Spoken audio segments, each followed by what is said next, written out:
Good afternoon, New York, and the rest of our listeners around the globe. My name is June Stoyer, and I'm the host of the Organic View Radio Show. Our podcast is available on iTunes, Zune, and you can also visit our website at www.theorganicview.com. If you have any questions for our guests, there are many ways you can contact the show. You can post a question on our wall on Facebook, Skype us, send us a tweet on Twitter to @TheOrganicView, or you can contact me directly at June Stoyer. If you'd like to be on the show or would like to find out about sponsorship opportunities, please contact us at questions@theorganicview.com. Today's show is sponsored by Eden Foods, one of the most trusted names in certified organic clean foods. Listeners of the Organic View Radio Show can receive 20% off any regularly priced items, excluding cases. Simply enter the coupon code ORGVIEW when prompted during checkout. That's ORGVIEW. For more special offers, please visit our website at www.theorganicview.com. As we approach the last quarter of the year, there still has been no progress by EPA to ban or restrict the use of neonicotinoids. Although the United States has always maintained a position of leadership, it remains to be seen as far as any leadership at all when it comes to protecting pollinators, as well as other living beings, from neonicotinoids. On today's show, beekeeper and bee advocate Tom Theobald and I are going to discuss the current situation with neonicotinoids and if there's been any progress. So I'd like to welcome to the show Tom Theobald. Good afternoon, Tom. Good afternoon, June. Always great to talk to you. I know that you have been working very hard at a national level to try to bring about some changes and raise awareness. But for new people that are tuning in, could you just take a moment and share with our listeners a little bit about yourself? Well, I've been a beekeeper. This is year number 39, and I'm a small-scale commercial beekeeper. I operate in a limited area. I don't take my bees to California in the winter, and I supply a primarily local market, what I call a community beekeeper. We've been through a lot, especially with the campaigning to raise awareness about neonicotinoids, working with so many different scientists, bee advocates, beekeepers, what have you. It's now fall of 2014. Has any progress been made? I'd like to say yes, but I'm afraid that there really hasn't been any progress made. It's largely been an attempt to cover up failures of the past and give the illusion that something is being done when it isn't. There really has been no substantive change, sadly. Now, what about the state of Colorado, which is where you're from? Has any progress been made there? The progress is yet to come, but we're working in three areas that I think are significant. We face the same sorts of opposition here in Colorado that we do nationally. What's called the Pesticide Applicators Act comes up for review under the Sunset Law next year, and we have a group here that's been working very hard to propose changes to the Applicators Act, the Applicators Law, that would be more broadly in support of what its objectives are supposed to be. In the past, it's largely been a cover for the industry that it's supposed to oversee, which comes as no surprise. But that's one thing that's in the works, and some very good people are working on that. The city of Boulder took the position just about 3 months ago that they would not use neonicotinoids in the city operations and would encourage homeowners not to use them either. That's a small step. On a more national level, it's gotten a considerable amount of coverage. There's a group that's called Be Safe Neighborhoods, and they are circulating in their neighborhoods and signing up people to not use pesticides and particularly not to use neonicotinoids, and they're making those changes one neighborhood at a time, and so far they've been very successful. So that's a glimmer of hope. And I just want to point out that that is really where change begins. When you see that your neighbor is using some sort of chemical that you know is toxic to the bees, to other pollinators, what have you, if you have a talk with your neighbor, most people do have somewhat of a decent relationship with their neighbors, but it's important to educate one another. I know all the different horticultural societies that I'm a member of, I'm constantly educating other people about it. And there are times when I'm talking to someone who has that disposition where they know everything, and when they're hit with the hardcore facts, it makes them stop and listen for a moment. So you just really have to keep pounding the facts and just getting the information out there. And I think what the Be Safe Neighborhood program does is tremendous, and I think every state, every part of the world actually should follow their lead. Yes, I agree. And they have a website. I don't have the exact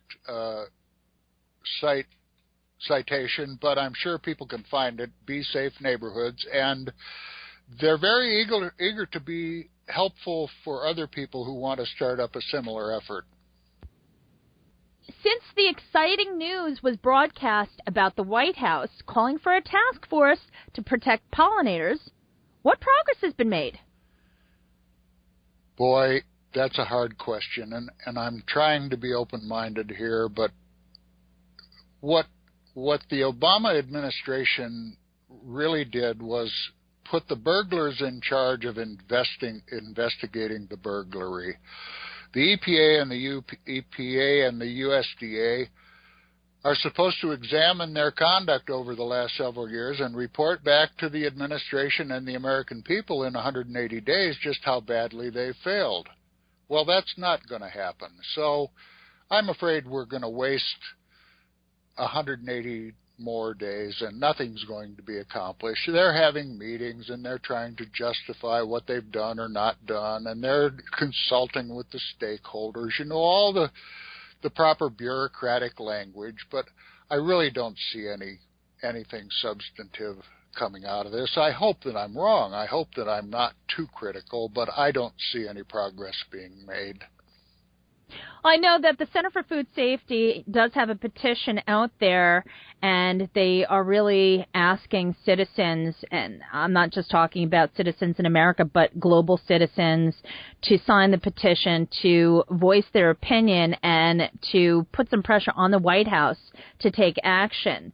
And I know other groups, such as Friends of the Earth, are also working with different areas, schools, what have you, to try to bring about changes as well and raise awareness.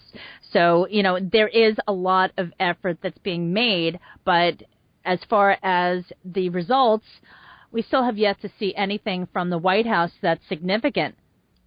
I would agree. And the more I learn about this issue, the more concerned I become.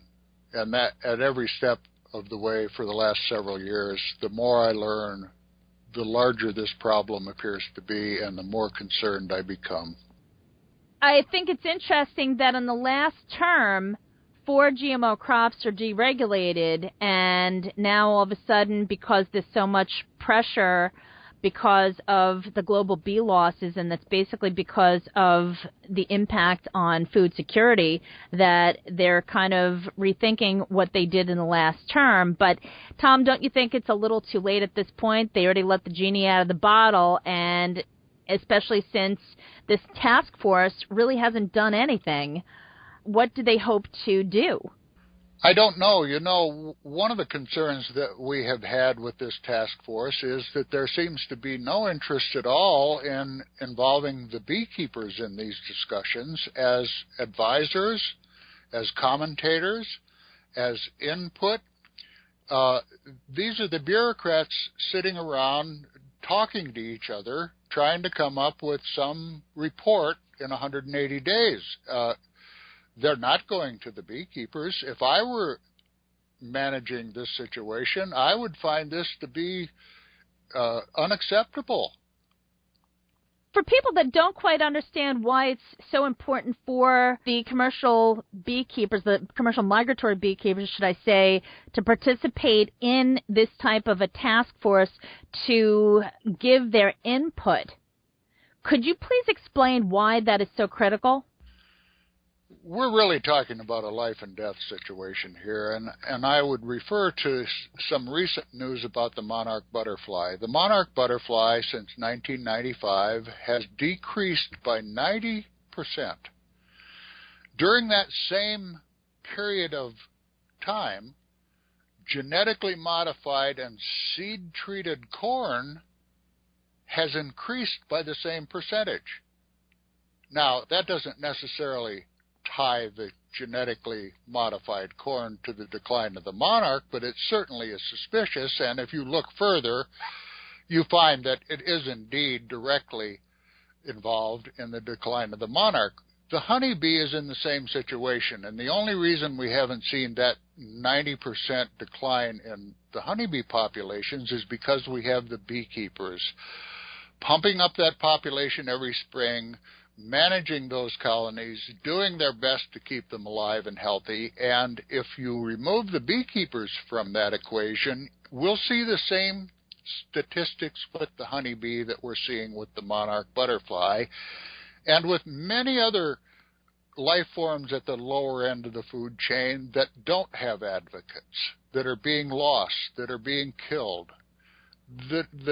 Some of the richest farmland in the world, the Corn Belt of America, has been sterilized of life with these technologies. And the monarchs and the honeybees are two of the symptoms. A lot of people are reporting around social media that their one or two hives have plenty of bees. The honey for this year is fantastic. How does that equate to what you're talking about? It's really hard to judge with the influx of new beekeepers because most of those new beekeepers have no context in which to understand what they're seeing. They don't know what a healthy population of bees should be. And so you can't really judge by what we're being told by some of the hobbyists. You know, they think that if you get a quart or two of honey at the end of the season, you've had a bumper year, and that is not the consequence of a healthy colony of bees. I don't mean to put these people down. Their intentions are good, and we certainly need their contribution. But I don't think that this hearsay is accurate. I've talked with beekeepers across the country in the last few days, and generally the prospects for their harvest are poor. 50% perhaps. I talked to a friend of mine who is a member of a beekeeping family that goes all the way back to the 1800s, the late 1800s, and he told me that they're going to have their smallest crop ever. Tom, if I could ask you a personal question, how are your bees doing? I may be looking at the end. I've been losing bees faster than I can replace them, and the ones that I have been able to keep alive are certainly not thriving. I may be looking at the end. I may not be able to keep enough bees alive and productive to make the business operate. It's not good. I'm sorry to hear that, Tom. In regards to your operation, how much longer do you think you can sustain this? It's always been a labor of love, but it was a business that was profitable and contributed a significant portion of our family income. It's become a losing proposition now, and I'm paying for the privilege of undergoing these risks. And I'm a pretty good beekeeper. I cannot keep these bees alive and healthy. Now, Tom, I'm just curious. You lived through Vietnam. How long did it take for DDT awareness to reach the public, and how long do you think it'll take for people to understand the ramifications caused by neonicotinoids? It doesn't look like we've learned a thing. DDT actually culminated prior to Vietnam. The highest year of usage for DDT was 1959, and it was banned, I believe, in 1972. Just prior to Vietnam. But Vietnam is connected in another interesting way. Everybody, I think, has heard of Agent Orange.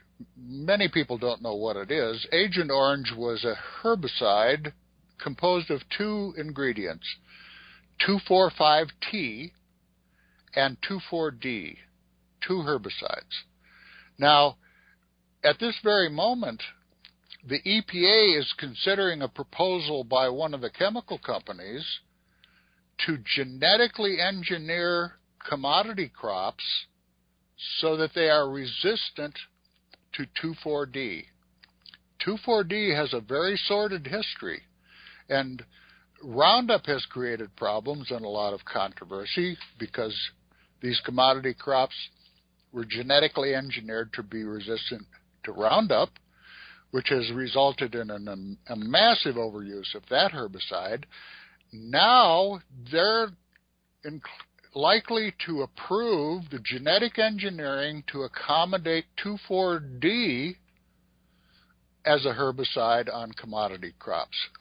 It doesn't appear that we've learned anything. How long do you think it'll take before the public really understands what neonicotinoids will do, or can do, should I say?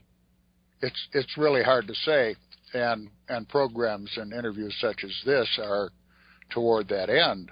I think people are beginning to become aware of just how massively they've been exposed to these chemicals, and they're beginning to suspect that the effects are not going to be healthful. Well, I know that more and more people are starting to talk about the decline of the honeybee, the absence of monarch butterflies in their home gardens, in general. And so people are talking more and more. But I guess the bottom line, Tom, is when do you think we'll see some action by agencies like the EPA? Unless there's overwhelming public awareness and public pressure, I think my answer to that would be never. I hate to say it, but until we see action, the question remains, is anyone listening? The very institutions and agencies that we rely upon to protect our interests, to protect our health, to protect the environment, have become the adversaries, and that's the sad part of this whole thing. I couldn't agree more. Tom, thank you so much for coming on the show today. I really appreciate all your input, and it's sad that every time that we're talking about neonicotinoids, there really hasn't been much change. People need to share interviews like this with their friends who are interested and get the word out, because the only power we have is the power of public opinion. It's clear that the politicians, the regulators, the gatekeepers are not going to do a thing. They haven't done a thing. If they were going to do anything, it should have been done 10 years ago, 20 years ago. They're still dragging their feet and trying to cover up their inadequacies. Unfortunately, that is very true. Folks, thank you so much for tuning in. This has been June Stoyer with the Organic View Radio Show. Have a great afternoon, folks.